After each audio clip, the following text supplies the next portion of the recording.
ஒரு சின்ன tiffin box இருந்தால் போதும், நல்லா சூப்பராக பாசிப்பயிறு முளைக்கட்ட வச்சிடலாம். ஒரு நாள் பூரா ஊற வச்சுட்டு நைட்டு நல்லா வடிச்சிட்டு தண்ணியெல்லாம் ஒரு டைட்டாக டிஃபன் பாக்ஸில் போட்டு மூடி வச்சுருங்க. அது நல்லா முளைக்கட்டி வந்துடும். இதில் வந்து வெங்காயம், பச்சை மிளகா, வெள்ளைப்பூடு, கொத்தமல்லி, சீரகம், மஞ்சள், உப்பு எல்லாமே, இஞ்சி வேணும்னா போட்டுக்கலாம், இல்லைன்னா வேண்டாம். எல்லாத்தையுமே ஒன்றா போட்டு கொஞ்சமாக தண்ணி விட்டு அரைச்சிடணும். நைஸாக அரைச்சிட்டு சப்பாத்தி மாவில் மிக்ஸ் பண்ணிவிட்டு சப்பாத்திக்கு நம்ம எப்படி பிசைவோமோ அதே மாதிரி பிசைஞ்சு சப்பாத்தியாக சுட்டு எடுத்துட வேண்டியது தான். இப்போல்லாம் இந்த பயிர் வகைகள் எல்லாம் குழந்தைங்க சாப்பிட்றது ரொம்ப கம்மியாக தான் இருக்குது.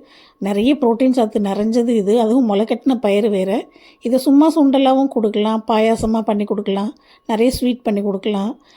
இதுனா குழந்தைங்க நல்லா விரும்பி சாப்பிடுவாங்க. சப்பாத்தி எல்லா குழந்தைங்களுக்கும் பிடிக்கும். அது சப்பாத்தியாக சுட்டு எடுத்துகிட்டு அதுக்கு சைட் டிஷ்ஷாக நான் வந்து எறா தொக்கு பண்ணியிருக்கேன். நமக்கு வேறு என்ன தேவையோ அதை நம்ம பண்ணிக்கலாம்.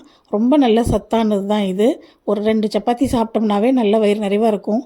எல்லாருமே ட்ரை பண்ணுங்கள். பயிர்களை வந்து முளைக்கட்டினதுக்கப்புறம் எல்லா பயிரையுமே நம்ம இதை மாதிரி சப்பாத்தியாக போட்டு சூப்பராக சாப்பிடலாம். ரொம்ப நல்ல டேஸ்ட்டாக இருக்கும். வளர்கிற குழந்தைங்களுக்கு ப்ரோட்டீன் சத்து ரொம்ப முக்கியம். இந்த மாதிரி முளைக்கட்டின பயிர் வகைகளில் சப்பாத்தியோ இல்லை தோசையோ நம்ம ஊற்றி கொடுக்கலாம். ரொம்ப நல்ல டேஸ்ட்டாக இருக்கும். எல்லாருமே ட்ரை பண்ணுங்கள்.